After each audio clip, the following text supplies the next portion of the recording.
Hello Internet and welcome to another video on the PCGamesN YouTube channel. Today we're focusing on Civ 6 Rise and Fall expansion, which is why we've got Richard Scott Jones here, Ben Barrett as your host. Hello. Now to just run through what Rich has actually played, we've got a 150 turn limited preview build. Yep. So we can play as many games as we like, but they finish at 150 turns. They finish at 150 turns. You've played, which is, yes, not enough. You've played as Career, yeah, who's one of the new factions. I played one game as Career on Prince difficulty on a continents map. I played one game as the Cree on King difficulty on a Pangaea map. Sure, and then there are another 6 factions?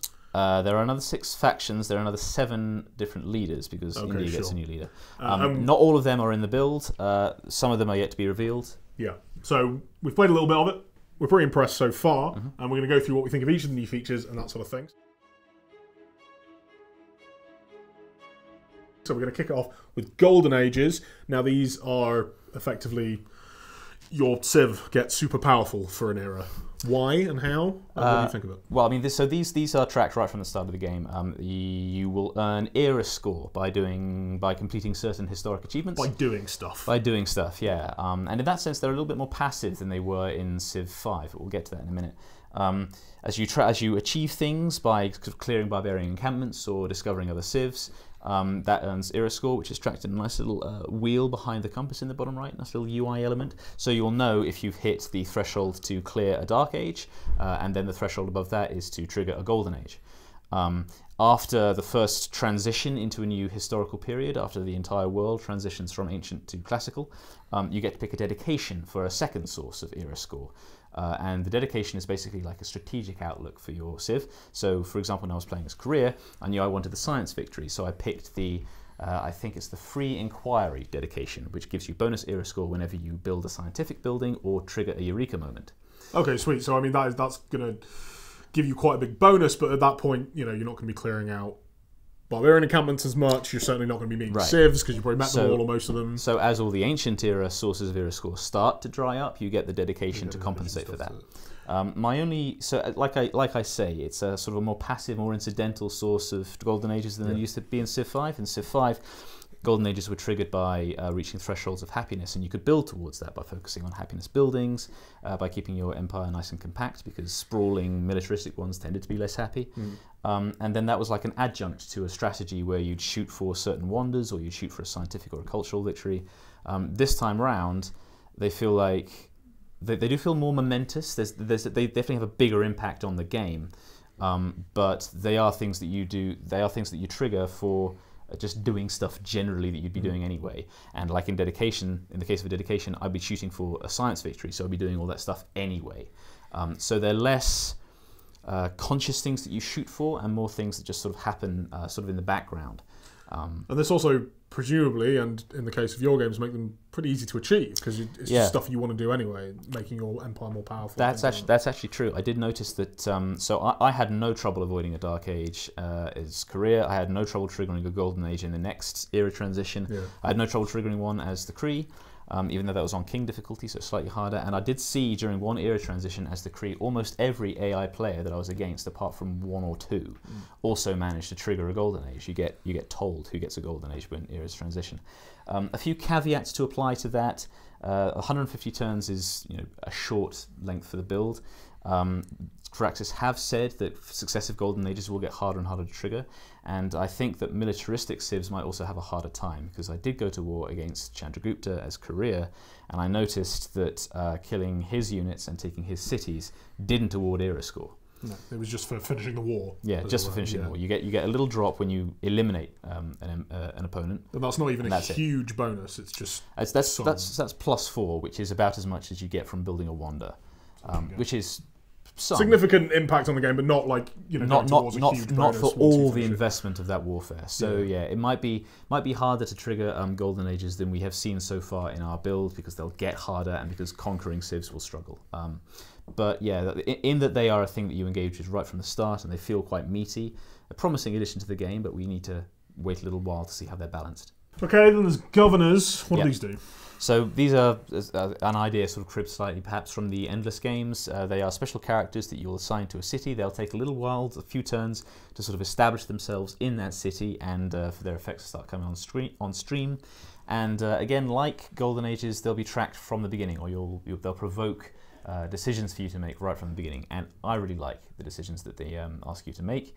There are 3 governors with promotion tracks that map quite closely onto the science, domination, and religious victories, but the other 4 sort of have a mix of different buffs that are a little bit more complicated, and you'll have to sort of think quite carefully about. So this is the approach I'm going to take with this civ, and this governor will work quite well for that.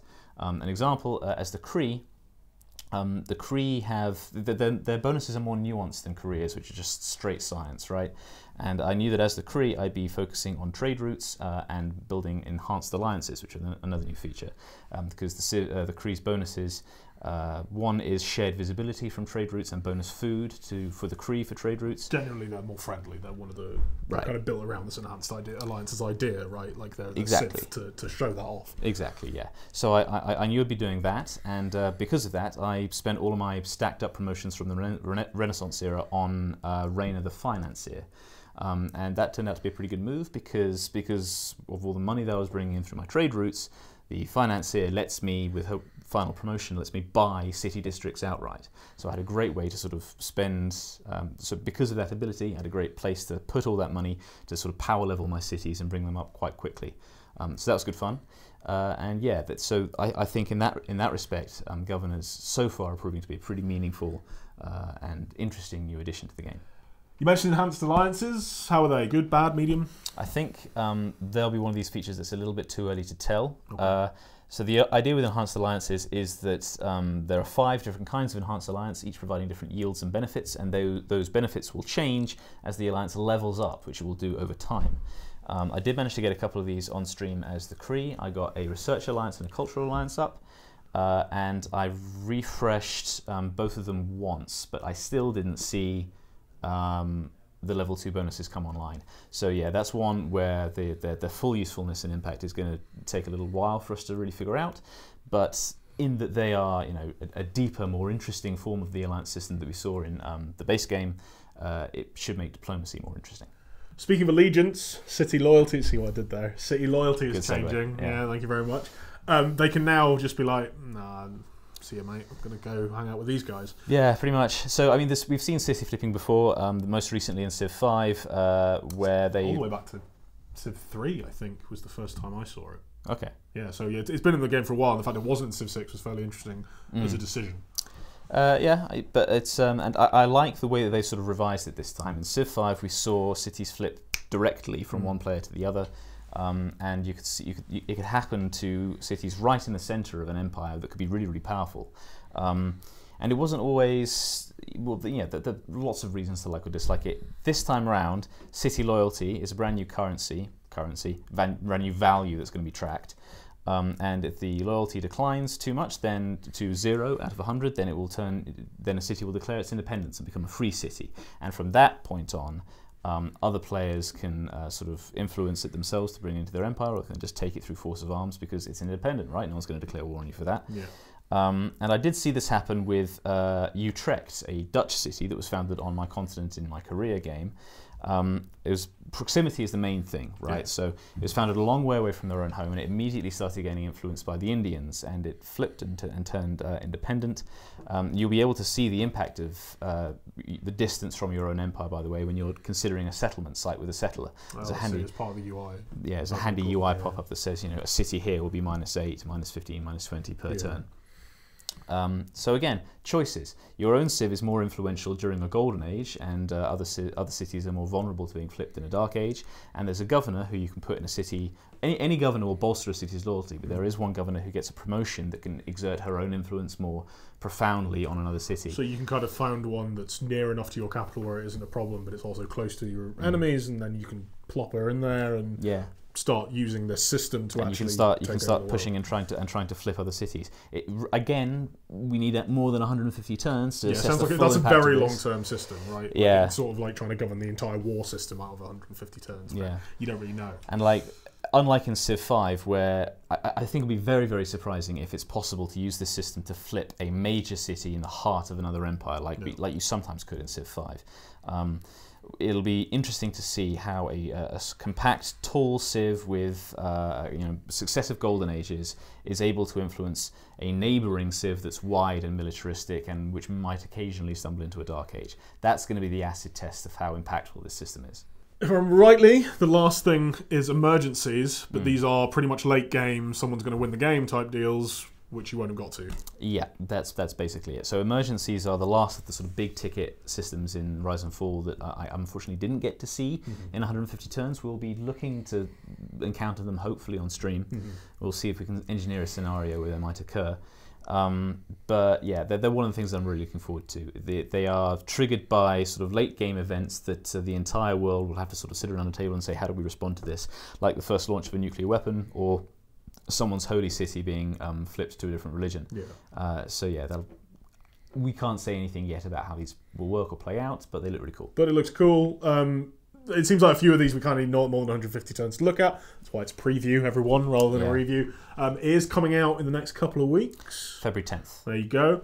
So look forward to that. So far, you're impressed, right? Yeah, so far I am. I mean, like I say, preview, not review. We need... Expansion, not full new game. Yeah, there's another thing to say. Like, if you hate Civ 6, this probably isn't going to 100% fix it for you. But no, but what I really like about it so far is all of these additions are they're new systems which are meaningful and exciting and fun to engage with, right? And that's what Civ's always been great at. Like this whole one more turn addictive gameplay. It happens because all the systems interact in such a way that next turn there's always a meaningful decision you've got to make, and then the turn after that, and then the turn after that, and you're like, you don't want to be sat there doing that next turn thing. But this is happening. But because and that's not going to happen this time, right? You've got like I really want to go back to Korea, even though the time limit has clocked out on that. I want to see what happens to Utrecht. I want to see. I've got my sail ones up. I want to have a run at the science victory. It's Korea, the first science-focused Civ in the game, right? I want to go back to the Korean Pound Maker and see what happens now that I've been declared war on, and see if anything comes out of these enhanced alliances. And so you want to go kill some people with Genghis Khan. I do. That's my next thing. I want to see if it's easy to earn golden ages as a conquering Civ rather than anything else. Which is probably what we're up to right now on stream, or have been up to today on stream. Yeah. So please go do check that out. And check out our review for a final verdict. But for now, it looks as though these are some promising new additions, which will sort of really thicken up the gameplay. Like with the Civ 5 expansions, I think it'll be quite hard to go back to basic Civ 6 after this.